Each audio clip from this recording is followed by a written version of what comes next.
Ipswich is 45 minutes by train to Boston, which is such a great resource. But it is a small town with a small town feel.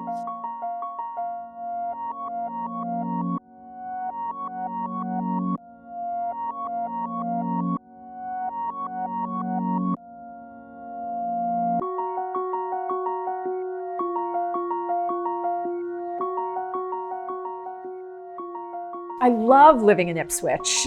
I love the scale of the community. I love the fact that we're on, first and last name basis.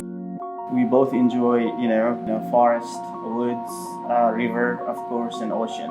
I just feel like every time I turn around, there's somebody else who's thinking about a way that we can help preserve the natural ecosystems that are all around us and this interconnectedness between our lives and the nature that surrounds us. In general, like Appleton Farms and all the other trails, it's kind of amazing, our trail network in Ipswich. I think we take it for granted sometimes, but it's just such wonderful scenery, yeah.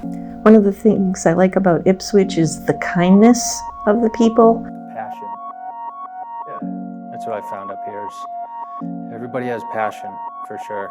Whether it be for the marsh, for the shellfish, for the downtown area, for the restaurants, for local government select board. I think that what you see in a town government and in a town like Ipswich where people volunteer or are appointed to boards is that you develop a community of people who all live here in the area, who are interested in making things happen. I love the microcosm of my cozy community, and I feel really connected to the region also. So spend a lot of time every day, walk down to the river, walk over to Town Landing. Winter on the river. When the tide's on its way out, the ice is sometimes thinner and collapses. It sounds like chimes on my way to work. Ipswich is a thriving community, and I think part of that is how interested and involved people are. Whether it's social injustices, environmental issues, it's so important to have people who are in charge, who care about the well-being of the people in their communities. I'm really hopeful because I think the community right now just needs spaces where they can come together in a safe way and still get some human connection.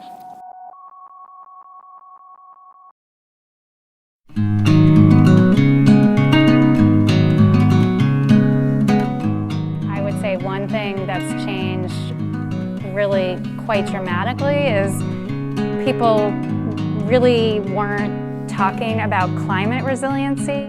I've seen a lot of changes with the environment. There's been flooding. In the high school classroom, there's charts of when the ocean will rise and how much of the Argilla Road will be covered, and it's kind of scary to think about, but you can kind of see it happening if we don't address it. We mentioned Sandy.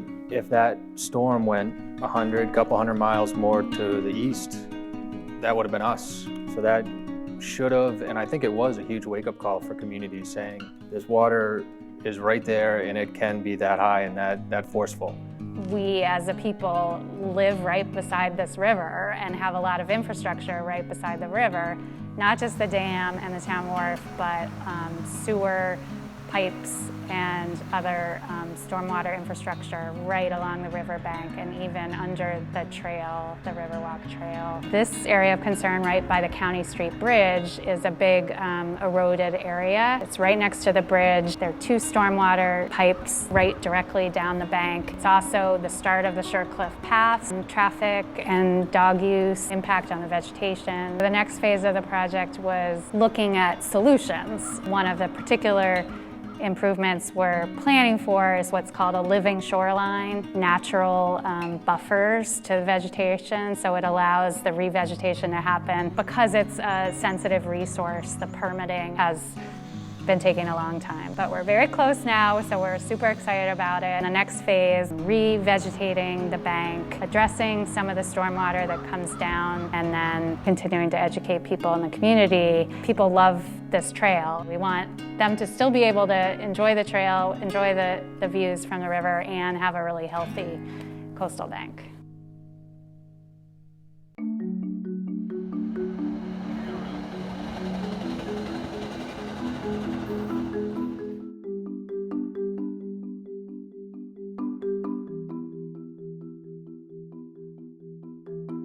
Super cool.